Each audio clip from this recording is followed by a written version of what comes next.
évidemment, les administrateurs de l'UVS viennent de plusieurs secteurs. Vous avez les collectivités territoriales, le président de l'association des maires, le président de départements. Vous avez le monde socio-économique avec l'ancien président directeur général de l'ISM.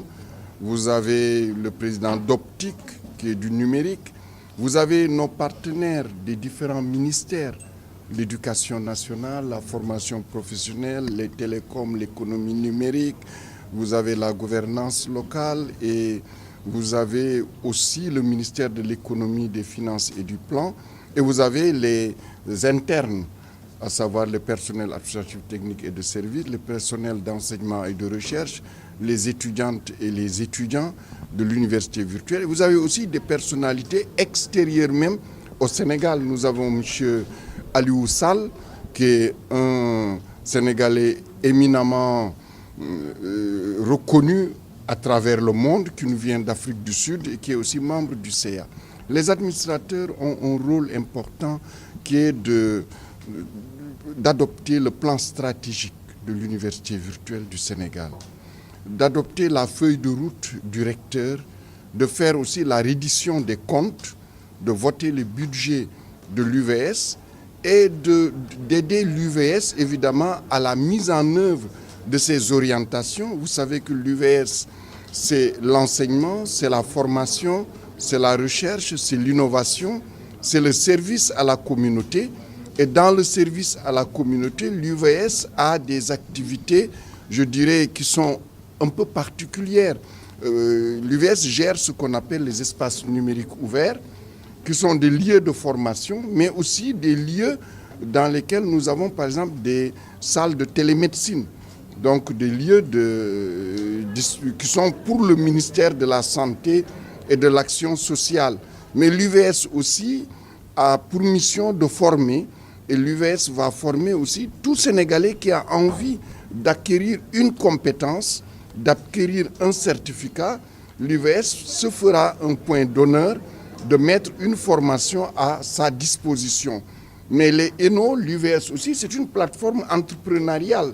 Donc les étudiantes et les étudiants de l'UVS, mais aussi les groupements d'intérêt économique de femmes, vont trouver à travers l'ENO à la fois un espace de renforcement de capacité, à travers l'ENO une plateforme de vente et de démonstration pour leur production, mais à travers l'ENO aussi un lieu entrepreneurial encadré par les ressources humaines de l'UVS. Donc le conseil d'administration a un rôle très important.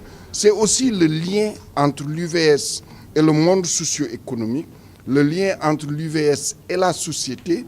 Ce sont aussi ces acteurs-là qui vont aider l'UVS à trouver des ressources supplémentaires pour assurer sa mission et en même temps lui trouver des relations, qu'elles soient nationales ou internationales, parce qu'être membre du conseil d'administration, c'est être aussi un facilitateur, c'est être aussi une personne ressource, puisque cette fonction, je voudrais aussi le souligner, les conseils d'administration dans les universités, comme les présidents et vice-présidents de conseils d'administration, sont des fonctions gratuites.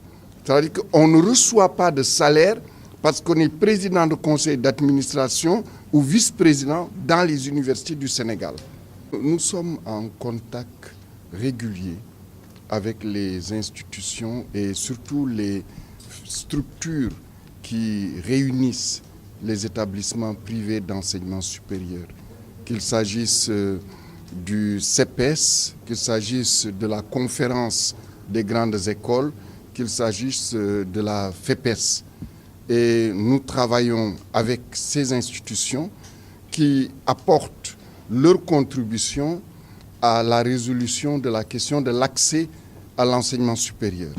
Vous savez que cette question, c'est en novembre 2012 que le président de la République Macky Sall a pris la décision de ne plus laisser en rade les nouveaux bacheliers, puisque jusqu'alors, les nouveaux bacheliers étaient laissés en rade, ce que les établissements publics ne pouvaient pas accueillir.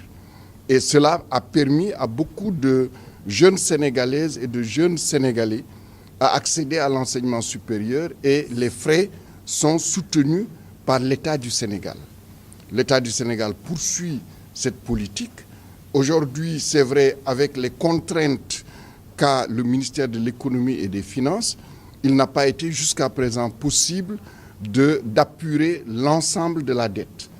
Sur cette dette, il y a eu, dans le cadre de la loi de finances rectificative, 3 milliards qui ont été débloqués. Ces 3 milliards, nous avons aussi au niveau du ministère réuni les 3 organisations pour échanger avec elles sur les modalités de la mettre à disposition des établissements.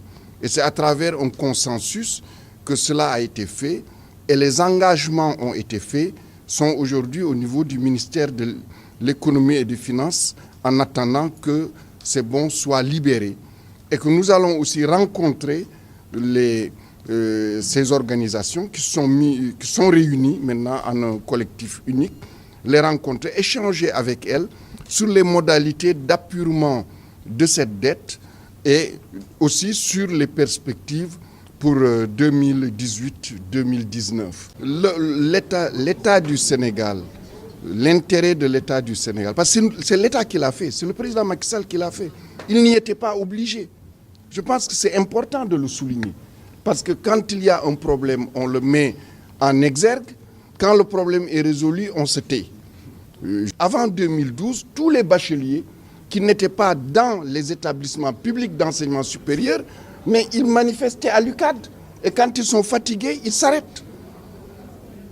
C'est en 2012 que le président a pris cette décision qui a permis à tous ceux qui n'avaient pas la possibilité d'être orientés dans le public d'embrasser des formations supérieures. Beaucoup ont eu leur licence et il y a eu beaucoup qui ont eu leur BTS et beaucoup même ont pu trouver de l'emploi. Ceci est important pour le Sénégal. Nous travaillons, comme je l'ai dit, avec ces organisations.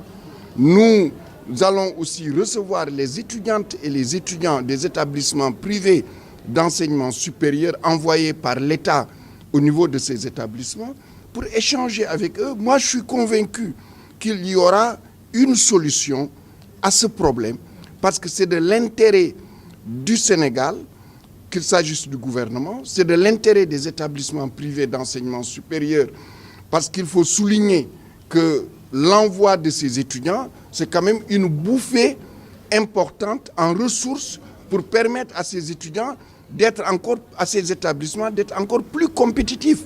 Et c'est du rôle de l'État. Et donc c'est de leur intérêt de travailler la main dans la main avec l'État. Donc véritablement, moi je suis optimiste et je suis convaincu qu'ensemble, avec les établissements, avec le ministère de l'Économie et des Finances, avec le ministère de l'Enseignement supérieur, nous allons trouver des solutions.